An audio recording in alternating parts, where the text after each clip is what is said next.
दोस्तों नमस्ते। शरद पवार के मन में एक द्वंद्व चल रहा है और वो द्वंद्व बड़ा ही अजीब है।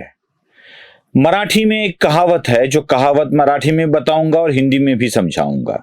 धरलं तर चावतंय, सोडलं तर पळतंय। मतलब अगर पकड़ा तो काटेगा और छोड़ा तो भागेगा। पकड़ भी नहीं सकते और छोड़ भी नहीं सकते, इस अवस्था में आता है आदमी तो उस द्वंद्व में फंस जाता है, मन की द्विधा अवस्था हो जाती है। शरद पवार लगभग ऐसी ही द्विधा अवस्था में महाराष्ट्र के राजनीति में आ गए हैं और शरद पवार के कारण ऐसी द्वंद्वावस्था, ऐसी ही द्विधा मनोवस्था अन्य राजनेताओं के मन में भी आ रही है। शरद पवार के राजनीतिक करियर को इस तरह से बड़ा चढ़ाकर महाराष्ट्र में पेश किया गया है कि वह कुछ भी चमत्कार कर सकते हैं। मतलब शरद पवार हारी हुई बाजी को जीत में बदल सकते हैं। शरद पवार इस तरह के दांव खेलते हैं, इस तरह की चीजें करते हैं कि अपने विरोधियों को फट करके परास्त कर सकते हैं। वो कुछ भी करते हैं तो सबसे बड़ी बात करते हैं, यही कहा जाता है। बड़ी बात करते हैं, ऐसे ही बोला जाता है और शरद पवार के लिए वही बातें खास है। दोस्तों हुआ है ऐसे कि शरद पवार आजकल क्या करे क्या ना करे, ये कैसे मुश्किल है, इस द्वंद्व में फंस चुके हैं। लोग बार बार शरद पवार को पूछ रहे हैं कि क्या आप अजीत पवार को फिर से आपकी पार्टी में ले सकते हैं।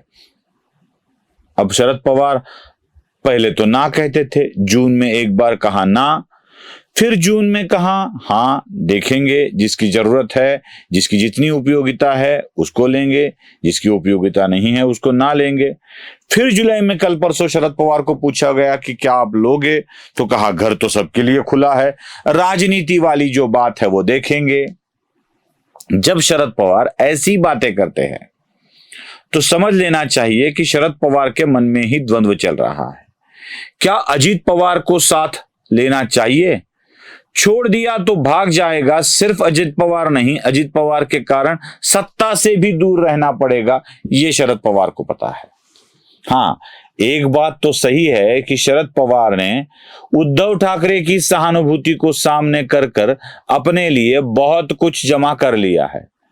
मतलब पार्टी टूटी उद्धव की, उद्धव ठाकरे को दुनिया के सामने रुलाया और कहा कि देखो देखो ऐसे हुआ है। तो ये सहानुभूति हासिल करके शरद पवार ने 8 सीटें कैसे कैसे 8 की गांठ डाल दी। लेकिन आने वाले विधानसभा चुनाव में अगर अजीत पवार या उनके साथी 40 विधायक है, एक दो नहीं है, 40 विधायक है, और ऐसे 40 विधायक अगर शरद पवार का साथ छोड़ सकते हैं तो सत्ता आना मुश्किल हो जाता है।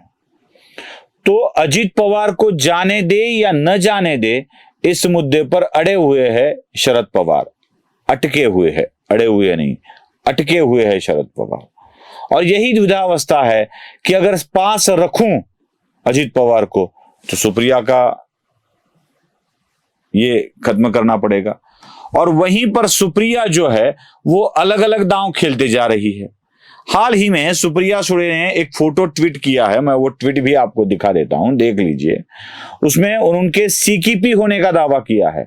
मतलब ना सिर्फ सुळे, ठाकरे और अन्य परिवार को भी, पाटणकर, इन सब परिवारों को एकत्रित करके सुप्रिया सुळे वो फोटो दिखाती है।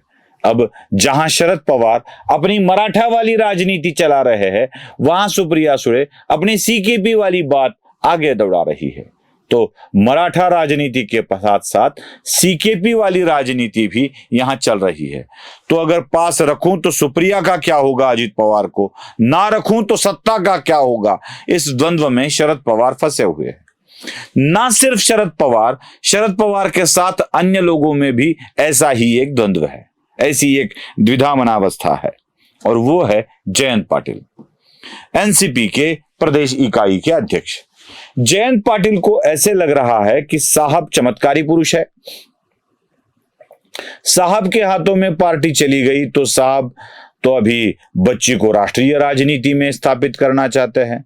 तो राज्य की राजनीति में तो मैं ही हुआ ना, और अब तक बेचारे जयंत पाटिल, मैं उनके लिए पूर्ण सहानुभूति रखता हूं, क्योंकि जयंत पाटिल के पास क्षमता होते हुए भी जयंत पाटिल को उनकी क्षमता जैसा कुछ भी नहीं मिला। सांगली की राजनीति में अपनी धाक जमाने वाले जयंत पाटिल एनसीपी यानी राष्ट्रवादी कांग्रेस पार्टी में अपनी धाक नहीं जमा पाए। शरद पवार के बाद वो दूसरा स्थान कभी भी प्राप्त नहीं कर पाए, क्योंकि शरद पवार के पास बाद दूसरा स्थान सुप्रिया या अजित पवार इस तरह में अड़ा हुआ था। जयंत पाटिल दूसरे स्थान पे आना चाहते हैं, राज्य में अपनी धाक जमाना चाहते हैं, लेकिन वो नहीं हुआ। जैसे तैसे अजित पवार निकल गए और अब जयंत पाटिल को लगने लगा था कि शरद पवार साहब के बाद अब तो महाराष्ट्र की राजनीति की कमान, पार्टी की कमान अपने ही हाथ में आ जाएगी। लेकिन क्या जयंत पाटिल के हाथों में यह कमान सौंपते हुए शरद पवार नजर आ रहे हैं? जैसे ही जयंत पाटिल की आशाएं पल्लवित हो गई और उनको लगने लगा कि अब मैं, वैसे ही शरद पवार ने कह दिया कि अजित पवार के लिए दरवाजे खोले जा सकते हैं। मतलब वो थे, देखिए ना, दुर्भाग्य वाली बात देखिए, अजित पवार को उस वक्तव्य के कारण, याद है ना आपको वो वाला वक्तव्य, अगर डैम में पानी नहीं तो क्या मैं वहां पे जाके, हाँ, वो वाले वक्तव्य के बाद जयंत पाटिल के लिए कुछ ना कुछ तो होने की संभावना थी। अजित पवार की जगह वो ले सकते थे, लेकिन महीना 2 महीने हुआ नहीं, अजित पवार वापस आ गए। उसके बाद फिर अजित पवार देवेंद्र फडणवीस के साथ चले गए। चर्चा तो जयंत पाटिल की ही चल रही थी कि वही जाएंगे। लेकिन शरद पवार के पास निष्ठा रखते हुए जयंत पाटिल नहीं गए। वहां भी गए तो अजित पवार ही चले गए।